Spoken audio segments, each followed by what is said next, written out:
အခုတလောလိုင်းပေါ်မှာနာမည်ကြီးနေတဲ့ပေါင်းလောင်းရှန်ဂီရာတိမ်ပင်လေကို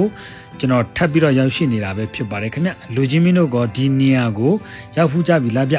လိုင်းမရောက်ဖူးသေးပေမဲ့လည်းလိုင်းပေါ်မှာတွေ့ပြီးမယ်ထင်တာပဲဗျကဲနော်ဒါဆိုလို့ရှိရင်လုံးဝတိမ်ပင်လေဆိုတဲ့အတိုင်းပေါ့နော်အဲ့ဒီ feeling ကိုလုံးဝခံစားရမယ့်နေရာလေးပဲဖြစ်ပါတယ်ခင်ဗျ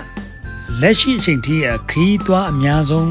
လာတဲ့နေရာကတော့နေပြည်တော်ကနေအများဆုံးလာနေတာတွေ့ရပါတယ်ခင်ဗျ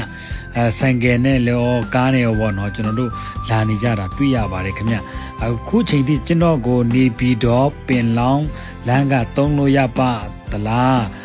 လုံခြုံစိတ်ချရပါသလားဆိုတဲ့မိခွန်းလေးတွေကိုအခုဒါတက်တည်တကွာပေါ့နော်ဒါဆိုလို့ရှိရင်အခုကျွန်တော်မြင်ရတဲ့ဧည့်သည်တွေဆိုလို့ရှိရင်ဒါနေပြည်တော်ကနေအများဆုံးလာတဲ့လူတွေပဲဖြစ်ပါတယ်ခင်ဗျတီရှိတဲ့နေရာကတော့ကျွန်တော်ထပ်ပြီးတော့ဒီမှာထပ်ပြီးတော့ပြောပြမယ်ဗျပင်လောင်းပေါင်းလောင်းနေပြီးတော့လမ်းမပေါ်မှာရှိတဲ့ဒီပေါင်းလောင်းမြို့ရဲ့အပေါ်မှာပေါ့နော်ကျွန်တော်တို့15ထပ်ကွေဆိုတာရှိပါတယ်သူကတစ်ထိတ်မှာတစ်ကွေမှာပေါ့နော်တစ်ကွေမှာရှိတဲ့နေရာလေးပဲဖြစ်ပါတယ်ခင်ဗျအကယ်၍များလူချင်းမင်းတို့ဒီအကြောင်းနဲ့အသေးစိတ်သိရှင်တယ်ဆိုလို့ရှိရင်ပေါင်းလောင်းရှန်ဂီရာဆိုတဲ့ page လေးရှိပါတယ်အဲ့မှာတွားရောက်ပြီးတော့စုံစမ်းမေးမြန်းနိုင်ပါတယ်ခင်ဗျကျွန်တော်ကတော့အဲ့ဒီ page admin မဟုတ်ပါဘူးခင်ဗျ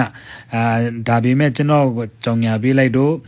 ဘယ်လိုပြောမလို့ကျွန်တော်စီမေးများတာလည်းပါပါတယ်ခင်ဗျအဲဒါကြောင့်မလို့လူချင်းမင်းတို့ဒီအကြောင်းနဲ့သိချင်တယ်ဆိုလို့ရှိရင်ပေါလောင်းရှန်ဂီရာပေးမှာတော့ရောက်